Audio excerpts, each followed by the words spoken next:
And can you talk about what the personal statement is? What does this add to your application? And how you went about writing that? And to get started, we'll go with Miriam. All right, so the personal statement is one essay that every single college that you apply to receive. It's different than any essay that you write before, in the sense that normally when I thought of essays prior to writing my personal statement, I would think of a 4 to 8 page long written out sort of paper, but a personal statement is only 1 page. It's about 650 words maximum, I believe.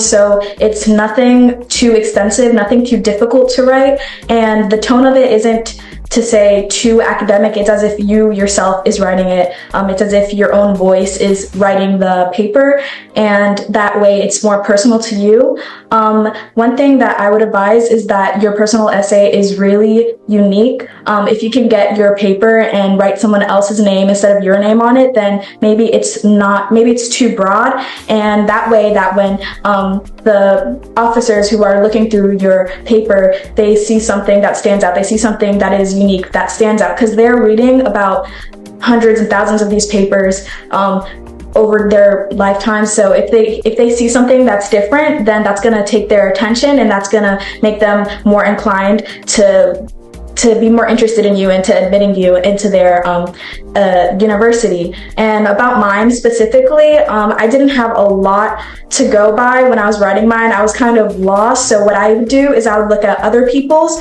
from past cycles and see essays that did work and ones that stood out to me. And I thought, like, I put myself in the position of the people who would be reading my essay, and as I was reading those ones, I would see what stood out to me. What did I find interesting? Would I want to admit that person? And then I'll try to take that and apply it to my own. So some essays that stood out to me were one about Costco, one about random things, and they would be able to take these random ideas like bees and Costco and things that make no sense and be able to tie it back to themselves and thought something deeper. So that's what I did. I took something pretty broad, that doesn't make much sense. The main sentence, the topic sentence, which is really important to make sure that it stands out.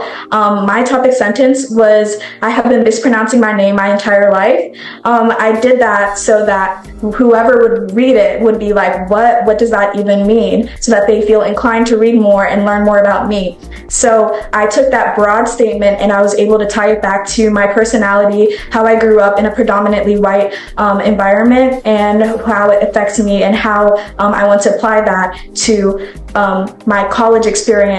It's very important that after you talk about yourself, that you get more broad and talk about how you are going to apply what you just spoke about to yourself in college, so that the admission people can see what their future student would be like, what that person has to offer to their university. So I talked about myself and how I've been mispronouncing my name, which is sort of a stretch, but and how that mispronunciation in the last 2 letters reflect how white people at my school, which I would go to a majority white school, have been mispronouncing my name, and how I